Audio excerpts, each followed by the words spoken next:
Siku ya walimu duniani imeadhimishwa katika uwanja wa kimataifa wa Kasarani kusherehekea jukumu muhimu la walimu kote duniani. Viongozi wa walimu wakipaza sauti kuhusiana na changamoto wanazokumbana nazo.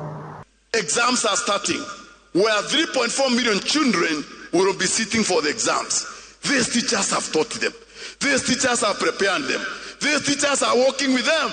We want to appreciate the teachers for the job well done. I take this opportunity, therefore, to acknowledge the invaluable support of our partners and stakeholders whose contribution continue to elevate the teaching profession. It has rightly been put across. They have done us proud by supporting us. It is this partnership that has exemplified the power of cross-sectional collaboration in advancing educational excellence and social transformation.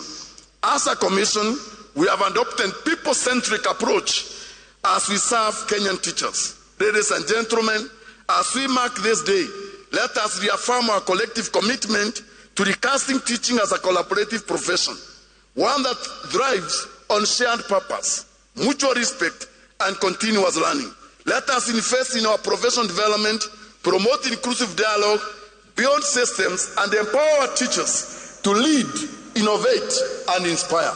There are emerging issues which we cannot wish away, but we have a chance to confront them without necessarily polarizing our members. Who are our teachers? A teacher is a teacher. Today, we have the challenge of medical cover. We shall sit down and discuss, and we shall get a solution. Corporate power. Today, we have the challenge of the JSS demanding the autonomy. But even as they demand the autonomy, hello, I got this chance by the grace of God. As much as they demand for the autonomy, we have heard you, and we have taken the steps of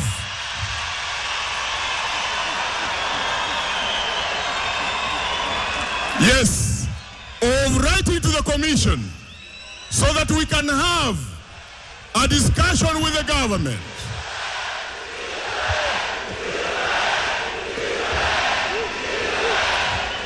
Thank you.